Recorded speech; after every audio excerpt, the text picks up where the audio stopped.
Hi, I'm Van Arno. I'm going to be doing a very quick painting today, and it'll look different than work you're used to seeing from me, but it's going to be very fun. I'm going to paint on this painting from 2014, Cautionary Tale. If you're interested in my work and might want to buy something in the future, buy it now, because I'm just going to paint over it.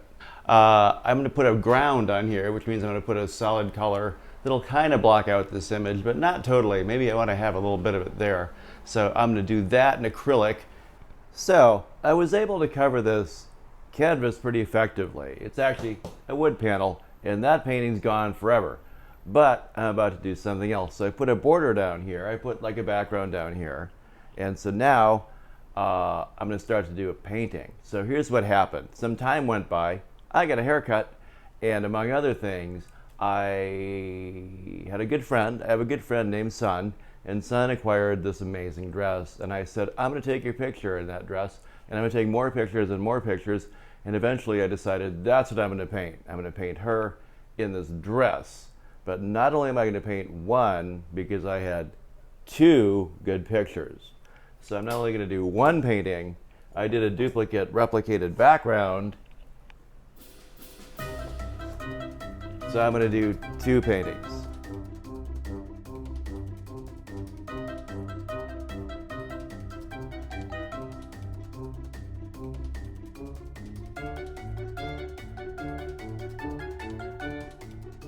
Okay, it's true. I used latex house paint to block in the orange for these two dresses.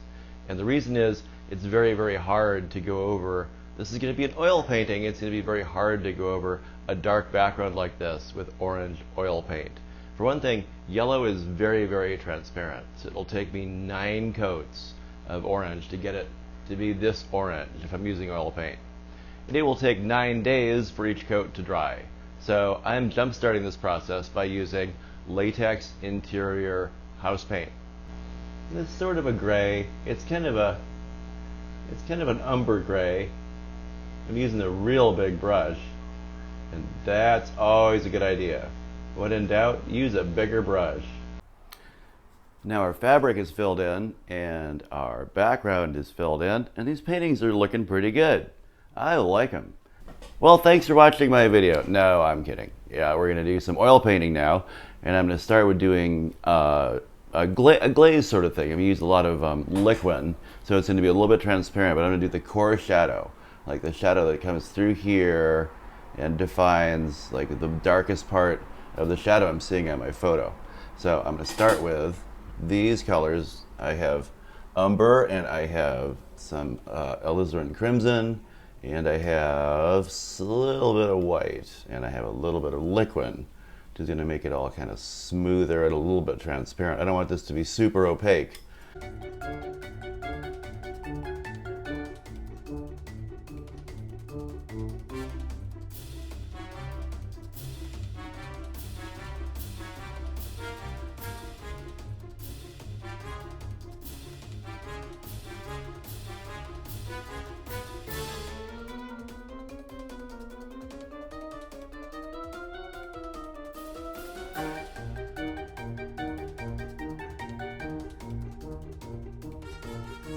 Now I was able to put in the darks where I want my darks to be, and you'll see it's a little crunchy looking.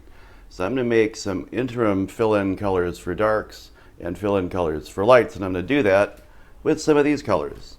I'm going to use yellow, cadmium red, yellow ochre, and burnt umber right there. And these are going to be my colors, and I made some of these interim kind of colors for darks and lights, and let's see if I'll need more than this. We'll find out. Now I've glazed the skin to be darker. Let's move over here. And I've smoothed out the dress drapery, and now I'm going to go into the skin and put in some highlights. Maybe a little bit more shadow, but some of this stuff, like right here, it's looking pretty good. But we're going to go in and do some brighter colors on the skin, and let's see what those are going to be. I'm going to make these colors out of burnt umber and dioxazine purple and cadmium red and ultramarine blue and white. Beautiful. Now I've made some colors I'm going to use for lighter parts of my skin tone. I have a purple right here. It's made of burnt umber and some dioxazine purple and a little tiny bit of cadmium red and white. So I'm going to mix these colors really carefully. I have this other sort of a red brown, and that is cadmium and umber and a little bit of white. And I have this sort of grayed out blue, which is ultramarine blue. That's it. And umber and white. So it's kind of grayed out. These three tones right here, these three colors are different colors.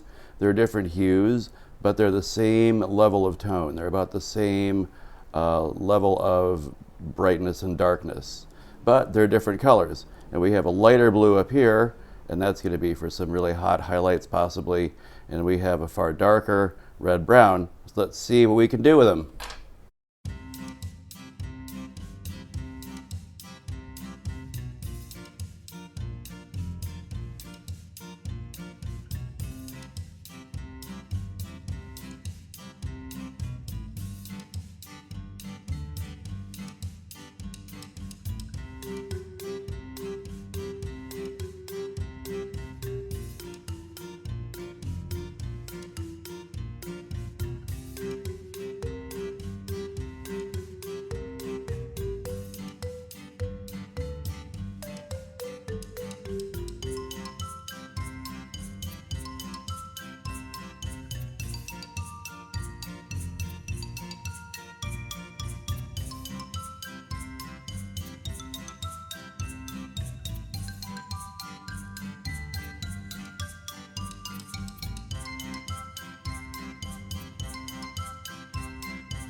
I'm going to take one more pass over these figures using glazing. So I'm going to mix a darker glaze, just like when I was doing this coarse shadow. I'm going to make a darker sort of burnt umber with alizarin crimson element, and another version of it that's more green, with a green element. Yes, green! We're going to do it. So we're all going to get ready to scream. We're all going to scream together when I put this down. Okay, here we go. Aha! What happens in glazing is it looks really dark. Initially it looks really dark, but what I'm going to do is I'm going to pull this paint around in a couple of directions. I'm going to pull it into this hair. I got to do this flower. Well, I'll do that last. That'll be like dessert. So this glaze, I'm just going to keep moving it.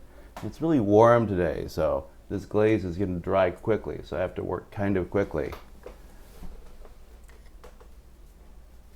I'm not going to go over this whole thing, and I want it to kind of blend. Now once it's dry, I can't blend it, but I can sort of blend it at this stage, just by spreading it more thinly or by using a dry brush. If I use a dry brush, and then of course I'm going to have to clean my brush. I've also made a second mixture, and it's green. It's umber and green, and I'm going to put some of that over here in these areas to create variety. Remember, we still have all this underpainting that's all coming up through here. There's lots of frenzied sort of brush strokey, different color kind of cacophony, and I like that, but I also like selective blending. So I'm going to let parts of this be more blended, and you can't really see this as being super green. You kind of can, and if I put it over green you really will, but you can see it kind of calming down that purple. I can bring that purple back if I want to. Now I can also put this green here where there's some green underpainting showing through, which I really like. Alright, so I pulled these things up to completion, or to a decent level of completion. I might do something with the background, I might make it a little bit lighter, I might do something with maybe text in the background, but for our intents and purposes, I did two paintings. So a lot of what I did was just working back and forth doing the two things I showed you. I did dark glazing, and I did bringing up colors with highlights with a variety of colors that were the same tone, but they were different hue. So working back and forth like that, I was able to establish a decent amount of what I like to see in a painting, which is contrasting colors. So some of those parts are really blended nicely, and some of them are painted very abruptly with hard brush strokes. Kind of what I was going for. I did spend a lot of time on the face. I used the same colors throughout the body, but I did spend a lot of this time just doing this face, and you'll remember it's gone through several incarnations where it was just simply blocked in color, and then it was like a little more elaborate, but it was wrong, and then it was completely wrong, and then it got a little better, and now I kind of like it. I think I'm going to darken up that rose though. Here's our other face. And this too had a lot of problems. I had to keep adjusting the neck, and I was really worried the whole time about the size of this head, but it seems like it worked out okay. The head did seem a little big to me, but over some adjusting with the ear and the neck, it's kind of working out okay. And you remember this also went through lots and lots of incarnations on its road to being here. Thank you so much for watching my video of this project that was constantly changing. I think it's important to show that because a lot of times on the road of getting something done, you get other ideas, and it's good to alter the project. I think it's the most important thing in art in many ways is to just get stuff done. Don't ever start over. Get it done and do something else. Getting stuff done is an important lesson, and a lot of times we avoid doing it, and I think it's really, really important. No matter what you think about the project, by the end of it, get it done. Anyway, thank you. I'll talk to you soon.